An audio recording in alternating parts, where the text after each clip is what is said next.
Well, thank you, Mr. Holyman. Mr. Greenberg will take your testimony.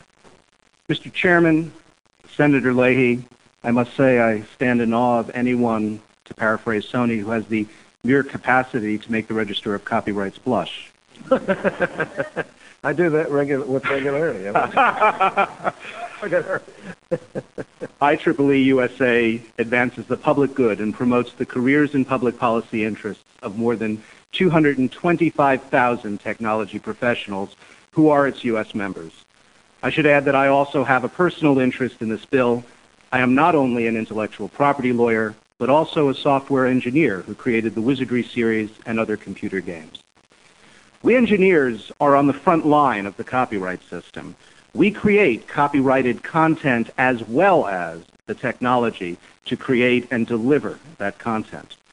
While other witnesses today will give eloquent accounts of their constituents' interests are, we're here to stand for the proposition that our intellectual property framework must be about the balancing of those interests.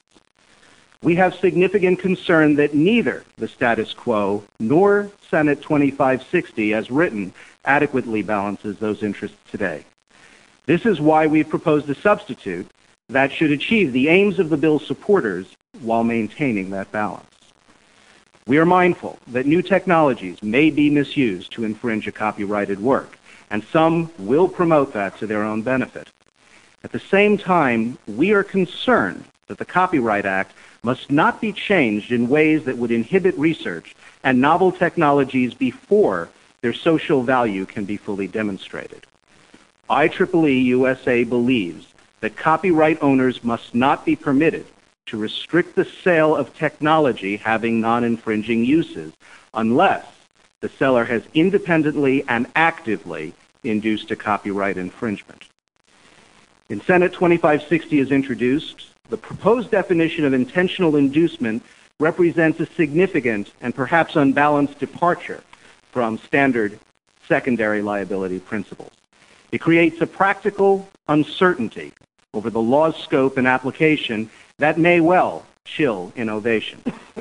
In any case, using untested standards for determining inducement instead of, for example, the well-tested standards of inducement under the Patent Act could have far-reaching and unintended consequences.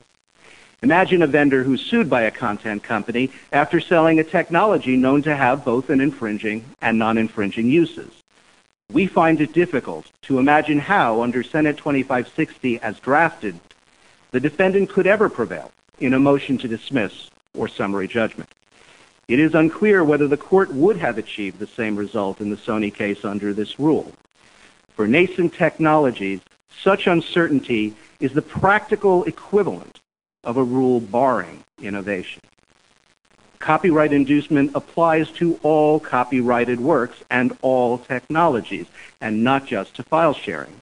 Our members create and use hardware and software tools that create, tools that adapt, and tools that modify hardware designs, programs, and content. Virtually every general-purpose computer and technology tool has features that manipulate, control, and display content, including copyrighted content. Reuse, reverse engineering are not dirty words to us. They are terms of art for essential engineering paradigms. And after 2560, each could be potential sources of copyright infringement. Whatever the test for secondary liability is used, those tests should be simple, clear, predictable, and objective. Our proposal codifies Sony and provides express definitions drawn from existing law, well tested, for contribution, vicarious liability, and inducement. It makes clear that ordinary marketing of a technology having non-infringing uses is never, in and of itself, an actionable inducement. Damages are proposed to promote a balanced allocation of risks.